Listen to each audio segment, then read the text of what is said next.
त्याच्यासाठी पाने गिरले कुछ खोना पड़ता है. धन दौलत गोवाची आहे का? काही धन दौलत नाही गोवाची. नाही पैसा का गोवाचा, नाही वावर शेती करायचा. मस्त पद्धतशीर परमेश्वरी कार्य करा. परमेश्वर बरोबर आपल्याला योग देते. आज आपण परमेश्वराचं कार्य, जो कार्यसेवक करत नाही का नाही, त्याचा एका भाकरीने पोट भरत नाही. पण जो परमेश्वरी कार्य करते का नाही, एक पोट मध्ये पोट भरते. हा अनुभव माझा नाही लागत. परमेश्वर एखाद्या जाऊन पहा, तिथे इथं भेटत आपल्याला. बाकी इतरत्र कुठे कोणते विचार निघणार आहे? बाकी दुसऱ्या जवळ जरी बसल्या तर आपल्या मनात कोणते विचार सांगतील ते नाही का? याच्यासाठी हा जो बाबांनी मार्गाची निर्मिती केली, बाबावर बी खूप असे संकट होते. त्या संकट आज प्रस्तावनेमध्ये सांगितले की बाबावर काका संकट म्हणजे संकट होते, त्या संकटाला मात करून त्या परमेश्वराची प्राप्ती केली. बाबाला असं वाटलं का मी सुखी झालो म्हणून नवल नाही, आणि बाबांनी परमेश्वराला वचन दिलं होतं का मी सुखी झालो म्हणून नवल नाही, मी दुसऱ्याला तारीख. आज आपल्यापासून जे बाबांना कार्य केलं ते कार्य आपल्याला करायचं का? आपल्यापासून कोणी एखाद्या जरी दुःखीचा आत्मा सुखी होत असेल तर त्याचं पुण्य प्रताप आपल्याला मिळण्याशिवाय राहणार नाही. आपण या मार्गात आलो म्हणून काही उपकार नाही केले. आपण या मार्गात आलो म्हणून डॉक्टर साहेब काही उपकार नाही केले. पण या मार्गात आल्यानंतर तो जीवन जगला कसा याला महत्व नाही, पण तो वागला कसा याला या मार्गामध्ये महत्व आहे. आणि त्याच्यावर डॉक्टर साहेब त्या ठिकाणी आपला दवाखाना सोडून या ठिकाणी आले. पण आज मी या ठिकाणी क्षमा मागतो, गुंतवण्याच्या सेवकाने हात व्यक्त करा.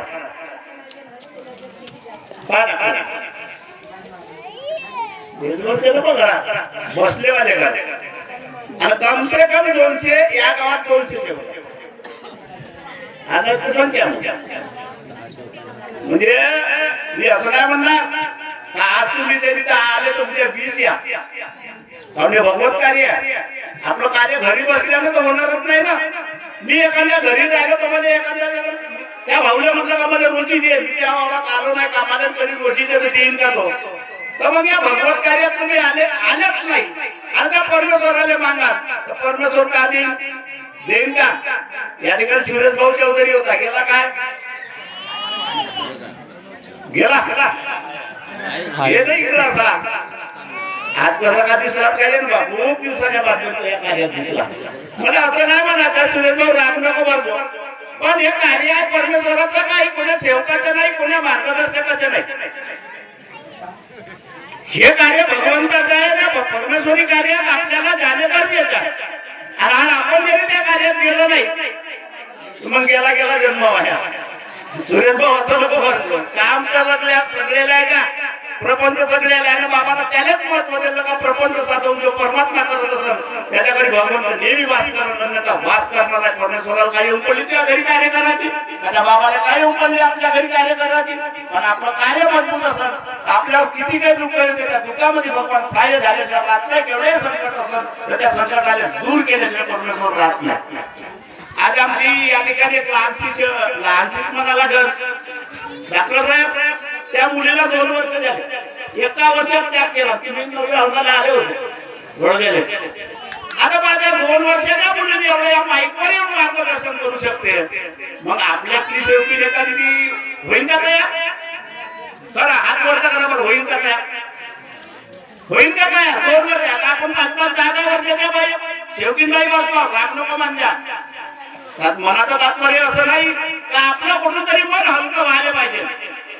आपल्याला या शाळेमध्ये शिकायचं आणि इथे ना शिकून तर मग खोटी शिकून घरी शिकून का? तर पती पत्नीचा झगडा झाला आणि दोघे पती पत्नी बोलत नव्हते, मार्गातले सेवक. आणि तो घरच्या सेवक भाऊ वावरात गेला आणि परंपरेनुसार ते बाई त्याची डब्बा घेऊन गेली. बोलत नव्हती तरी डब्बा घेऊन गेली. डब्बा घेऊन गेल्यानंतर काय झालं? आता तो भगवान आहे, भगवान घडवते कसा तरी. आता भगवंताला घडवायचं होतं आणि आपल्या खोपडीत गेला आपला जुतणं म्हणा किंवा काही घरात काळाचा म्हणा आपला वखर जुताचा. तितक्यात त्याची पत्नी आली आणि तिथे दिसला त्याला साप.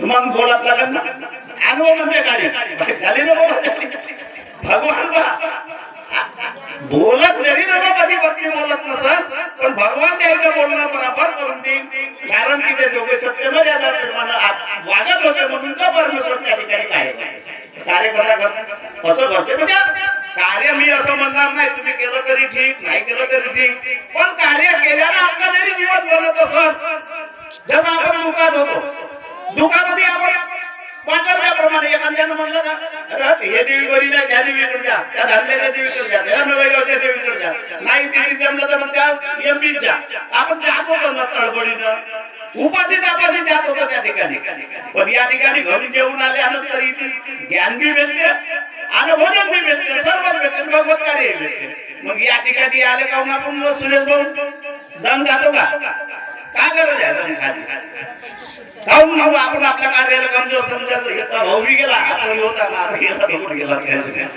नाही प्रपंच साधवा बाबांनी पहिले प्रपंचाला महत्व दिलं आणि प्रपंच साधवून परमात्मा करून आपलं पोट भरत आपण कुठे जाऊ आणि आपलं पोटात नाही भरत आपल्या खिशात पैसाच नाही राहील आपण इथे आल्यावर 50 रुपयाचं का 25 रुपयाचं पेट्रोल लागलं असेल डॉक्टर साहेब जास्त लागलं असेल मला कमी लागलं 40 रुपयाचं नाही का पण तो भगवान देणार आज त्या परमेश्वरी कार्यासाठी तुम्ही जरी 10 रुपये खर्च करण्याची इच्छा शक्ती जरी ठेवली का नाही तर ते 10 रुपयाचे 1000 रुपये मला कोणी भेटत त्याच्यावर 2 शून्य आत पडत कारण की तो भगवान आहे त्याला मालूम आहे हा मा 40 रुपये खर्चून या भगवत कार्य केला तर मग याचं पोट उपाशी देऊ का भगवत कार्य तर झालं पण मग याचा प्रपंचही साधला पाहिजे म्हणतो भगवंत कोणा ठिकाणी तरी तुम्हाला ते पैसे देईन मी एक आपलाच अनुभव सांगतो गावावरून जाऊन मी गाव 4 किलोमीटर आहे आणि पैसे काय खिशात आणि पैसे खिशात नाही मला पैसे पाहिजे तर काहीच नाही दिसले एका ठिकाणी उभा राहिलो म्हणलं एखादी बोले चहाची तल पाहिजे तर चहाही नाही पे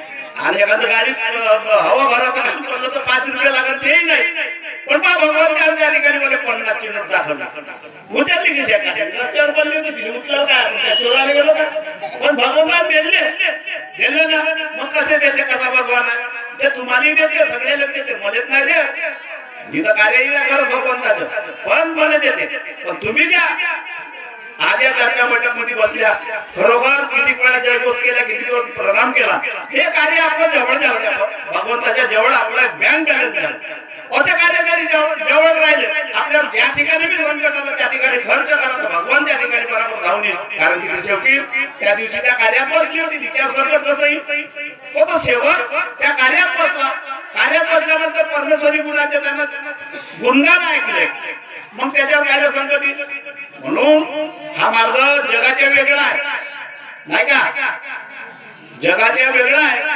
आणि आपण या मार्गामध्ये प्रवेश केला आपलं काही मार्गदर्शक आपल्याला बोलवायला आले नाही आलते काही कमी आले असं म्हणा का मला बोलवायला मार्गदर्शक आलता आणि मी पहिल्या मार्गदर्शकाला एवढे रुपये दिले का कोण पैसे मग कसा मार्ग आहे निष्काम कसल्याही प्रकारची गुरुदक्षिणा नाही लागत आपल्या मार्गामध्ये लागते का कोणाला दिले का आपण एखाद्या मार्गदर्शकाला का माघारी हवन करून दे का काही करून दे पण दुसरा बाबा नाही